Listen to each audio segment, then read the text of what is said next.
ಫಲ ಕೊಡುತ್ತೆ ಅಂತ ಸರ್. ಅದನ್ನು ಆ ದೇವರು ಯಾರಿಗೆ ಪ್ರಾರ್ಥನೆ ಮಾಡ್ತಾರಲ್ಲ ಅವ್ರಿಗೆ ಕೇಳ್ಬೇಕು ನೀವು ಯಾರಿಗೆ ವರ ಕೊಡ್ತಾರೆ ಅಂತ. ಸದ್ಯ ಪರಿಸ್ಥಿತಿನಲ್ಲಿ ಅದರ ಬಗ್ಗೆ ಅಂದರೆ ಮುಖ್ಯಮಂತ್ರಿಗಳ ಬಗ್ಗೆ, ಬದಲಾವಣೆ ಬಗ್ಗೆ, ಕ್ಯಾಬಿನೆಟ್ ರಿಷಫಲ್ ಬಗ್ಗೆ ಯಾವುದೇ ಚರ್ಚೆ ಇಲ್ಲ. ನಿನ್ನೆ ತಮಗೆಲ್ಲ ನೋಡಿದಾಗ ಗೊತ್ತಿದ್ದಾಗೆ ನಮ್ಮಿಬ್ಬರು ನಾಯಕರುಗಳು ಭೇಟಿ ಮಾಡಿದ್ದಾರೆ. ಬ್ರೇಕ್ಫಾಸ್ಟ್ನಲ್ಲಿ ಭೇಟಿ ಮಾಡಿ ಚರ್ಚೆ ಮಾಡಿ ಇನ್ನು ಮೇಲೆ ಯಾರೂ ಇದರ ಬಗ್ಗೆ ಹೇಳಿಕೆಗಳು ಕೊಡಬಾರ್ದು, ಚರ್ಚೆ ಮಾಡಬಾರ್ದು ಅಂತ ಕೂಡ ಹೇಳಿದ್ದಾರೆ.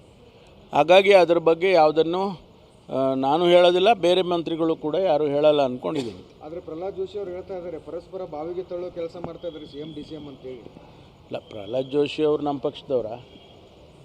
ನಮ್ಮ ಪಕ್ಷದವರಾಗಿದ್ದರೆ ಅವ್ರು ಹೇಳಿದ್ದನ್ನು ನಾವು ಖಂಡಿತವಾಗಿ ಪಾಲಿಸ್ತಾ ಇದ್ದೋ ಮತ್ತು ಗಮನಿಸ್ತಾ ಇದ್ದೋ. ಅವ್ರು ನಮ್ಮ ಪಕ್ಷದವ್ರು ಅಲ್ವಲ್ಲ. ಇಲ್ಲ, ಮೇಡಮ್ ಮೀಟಿಂಗ್ ಮಾಡೋದು, ರಾಹುಲ್ ಗಾಂಧಿ ಮೀಟಿಂಗ್ ಮಾಡೋದು, ಖರ್ಗೆ ಸಾಹೇಬರು ನಮ್ಮ ಅಧ್ಯಕ್ಷರು ACC ಅಧ್ಯಕ್ಷರು ಮೀಟಿಂಗ್ ಮಾಡೋದು ದಿನನಿತ್ಯ ನಡೀತಾ ಇರುತ್ತೆ. ಅದೇನೋ ಈಗ ಪಾರ್ಲಿಮೆಂಟ್ ಬರ್ತಾ ಇದೆ, 1ನೇ ತಾರೀಕು ನಾಳೆಯಿಂದ ಪಾರ್ಲಿಮೆಂಟ್ ಬರ್ತಾ ಇದೆ, ಅದರ ಬಗ್ಗೆ ಸೇರಿರ್ತಾರೆ, ಚರ್ಚೆ ಮಾಡಿರ್ತಾರೆ. ಅದೇನೋ ಅವ್ರು ಸೇರಿದಾಗ ಬರೀ ಕರ್ನಾಟಕದ ಬಗ್ಗೆ ಮಾತಾಡ್ತಾರೆ ಅಂತ ತಿಳ್ಕೊಂಡಿದ್ದೀರಾ? ಅನೇಕ ವಿಷಯಗಳ ಬಗ್ಗೆ ಚರ್ಚೆ ಮಾಡಿರ್ತಾರೆ.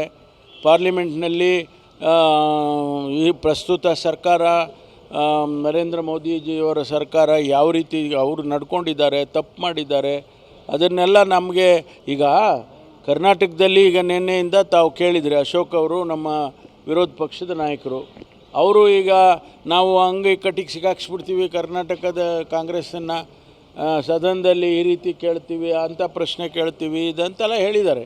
ಹಾಗೆ ನಮ್ಮವರು ಹೇಳಬೇಕಲ್ಲ, ಅದಕ್ಕೆ ಸಭೆಗಳು ಕರೆದಿರ್ತಾರೆ.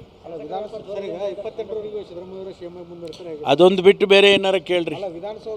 ಮುಖ್ಯಮಂತ್ರಿಗಳ ಅಥವಾ ಸಂಪುಟ ವಿಸ್ತರಣೆಯ ಈ ಪ್ರಶ್ನೆಗಳನ್ನು ಬಿಟ್ಟು ಬೇರೆ ಏನಾದರೂ ದಯವಿಟ್ಟು ಕೇಳಿ.